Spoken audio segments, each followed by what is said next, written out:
மின்சாரத்தை நீண்ட தொலைவிற்கு எடுத்து செல்ல பயன்படுத்தப்படும் மின்வட கம்பிகள் பகல் நேரங்களில் விரிவடைந்து இரவு நேரங்களில் சுருங்குகின்றன.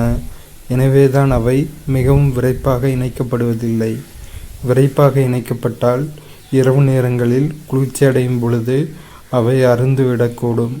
அதாவது தண்ணியை சூடாக்குனா கொதிக்குது, குளிராக்குனா பனிக்கட்டி ஆகுதில்ல, அதே மாதிரி இரும்பு கம்பிகளுமே பகலில் சூரியனோட வெப்பத்தில் விரிவடையும், இரவில் குளிர்ச்சியினால் சுருங்கும். அப்படி சுருங்கும்போது அது அறுந்து விழறதுக்கு வாய்ப்பு இருக்குது. அப்படி அறுந்து விழக்கூடாதுன்னு தான் விரைப்பாக இணைக்கப்பட்டிருக்கு அந்த கம்பிகள், இரும்பு கம்பிகள், மின்வட கம்பிகள். அதான் இந்த பிரின்சிபல். இயற்கையாகவே புவியின் மீது திண்மம், திரவம் மற்றும் வாயு ஆகிய 3 நிலைகளிலும் காணப்படுகின்ற ஒரே பருப்பொருள் நீராகும். அதாவது நீர் மட்டும்தான் ஐஸ் கட்டியாகவும் காணப்படும், குடிக்கிற தண்ணியாகவும் காணப்படும், நீராவியாகவும் காணப்படும். இந்த 3 நிலைகளிலுமே பூமியில் இயற்கையாக காணப்படுற ஒரே ஒரு பருப்பொருள் தண்ணி தான், நீர் தான். உலோகங்கள் அனைத்தும் சிறந்த வெப்ப கடத்திகளாகும். வெப்பத்தை எளிதாக கடத்தாத பொருட்கள் வெப்பம் கடத்தா பொருட்கள் அல்லது காப்பான்கள் என்று அழைக்கப்படுகின்றன. மரம், தக்கை, பருத்தி, கம்பளி, கண்ணாடி, ரப்பர் ஆகியவை வெப்பம் கடத்தா பொருட்கள் ஆகும். ஸோ உலோகங்கள் அனைத்தும் சிறந்த வெப்ப கடத்திகள். வெப்பத்தை கடத்தாத பொருட்கள் வெப்பம் கடத்தா பொருட்கள் அல்லது காப்பான்கள் அப்படின்னு சொல்கிறோம். காப்பான்களுக்கு எடுத்துக்காட்டு மரம், தக்கை, பருத்தி, கம்பளி, கண்ணாடி, ரப்பர். இதெல்லாம் வெப்பம் கடத்தா பொருட்கள், காப்பான்கள்னு கூட சொல்லலாம்.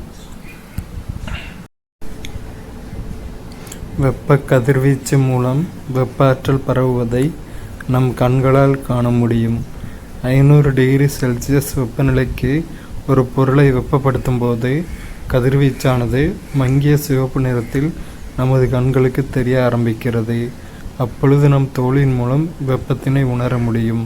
மேலும் வெப்பப்படுத்தும் போது கதிர்வீச்சின் அளவு அதிகரிக்கின்றது. அப்பொழுது ஆரஞ்சு மற்றும் மஞ்சள் நிறத்தை தொடர்ந்து இறுதியாக அப்பொருள் வெள்ளை நிறத்தில் ஒளிரும். அதாவது வெப்ப பரிமாற்றத்திலேயே 3 வகையில் வெப்ப கடத்தல், வெப்பச்சலனம், வெப்ப கதிர்வீசல், இந்த 3 வகைகளில் வெப்ப கதிர்வீச்சல் ரேடியேஷன் மூலமாக அது பரவுறதுக்கு தான் எந்த ஒரு ஊடகமும் தேவையில்லை. இந்த ரேடியேஷன் ஒரு 500 டிகிரி செல்சியஸில் பரவும் போது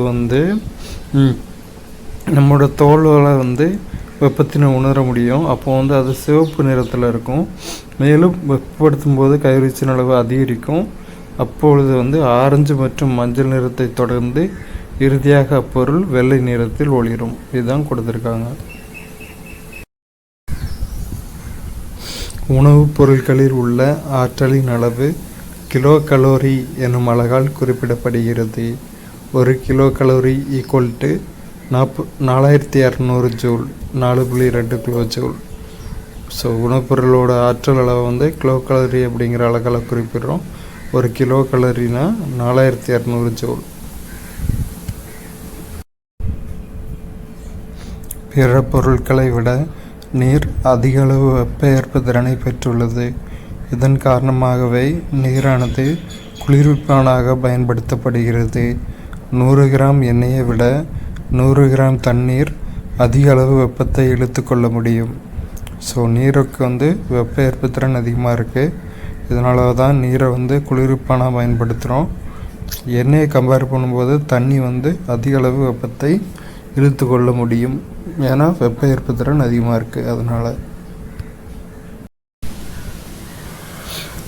முதலாக 1782ஆம் ஆண்டு ஆண்டோயின் லவாய்சியர் மற்றும் பேரை சைமன் லாப்லாஸ் ஆகியோரால் வேதியியல் மாற்றங்களால் ஏற்படும் வெப்ப ஆற்றலின் அளவை அளவிட பனிக்கட்டி கலோரிமீட்டர் பயன்படுத்தப்பட்டது.